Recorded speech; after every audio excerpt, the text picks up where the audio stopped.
It's Squaresville, Ken would say of his hometown Rochester. There was nothing there. Nothing waiting for him but a job at Kodak. He invoked Kodak often as a convenient shorthand for all the reasons Rochester was a nothing place, hardly fit for a man like him, a man with dreams and ambitions. The company that actually invented the digital camera in 1975 haplessly dropped it from their line out of fear it would threaten their core business, a decision that ultimately stripped it of its position as the foremost manufacturer of photographic equipment. Kodak became a poster child for post-industrial irrelevance, as did many mid-sized cities in the Northeast. Ken couldn't see into the future, but he knew Kodak was a place for losers, and so was Rochester. The other thing Ken always talked about was the cold. Over 100 inches of snow a year, 9 months of which were spent indoors. The townsfolk awoke in darkness at 6 o'clock and didn't know if it was morning or night. The May Lilac Festival suffered a regular deficiency of lilacs. The Bonos weren't bothered about the cold and gloom. They had been toughened by endless days working in the hot sun of San Buono in the Abruzzo region of Italy. In 1919, when Kenneth's mother Frances was born, Rochester was an industrial boomtown. Her parents were among the millions that migrated from southern and eastern Europe after the war. They settled in Utica, Syracuse, Buffalo, and Rochester in great numbers, and the cities prospered with the influx of labor. The work was hard, the cold and snow horrendous, but there was a good living to be made, new homes, and space to raise families. And that was all that really mattered. The Bonos were a typical Italian family of their time and place. Devout Catholics, they believed a large family was proof of God's bounty. Frances was one of 8 children.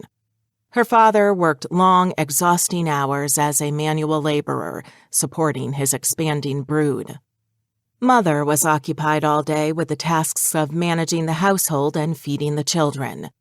They were provided for materially, but had little in the way of undivided attention or nurturance from their parents, although such was hardly unusual in Italian migrant families at the time. Even so, there was, perhaps, always in Frances, a feeling of being overlooked, a hunger for love and attention that seemed forever beyond her grasp.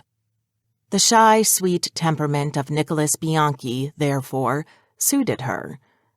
This was no man about town who she must share with everyone else.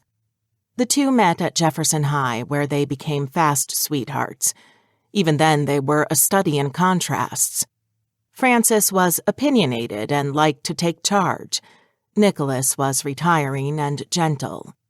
He was, according to the mores of the time, an abject failure as a man.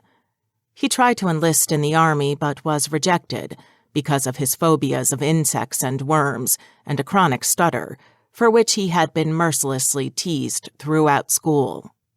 He joined the American Brake Shoe Company as a laborer, where he would routinely put in 12-hour days. If he couldn't represent his country, he could still do the back-breaking work required of a man with little prospects to put bread on his table, feed a family, and earn some kind of respect in the world. Nobody disputed Nicholas's ability to work, but over time he developed a gambling habit, and all the punishing hours of labor were often for nothing. Frances and Nicholas married in 1941, and despite their incompatible natures, in the early years at least, they were thought to be very much in love. From the beginning, Frances knew that she, too, wanted a big family.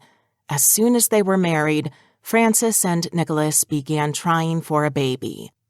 Soon, however, it became obvious something was wrong.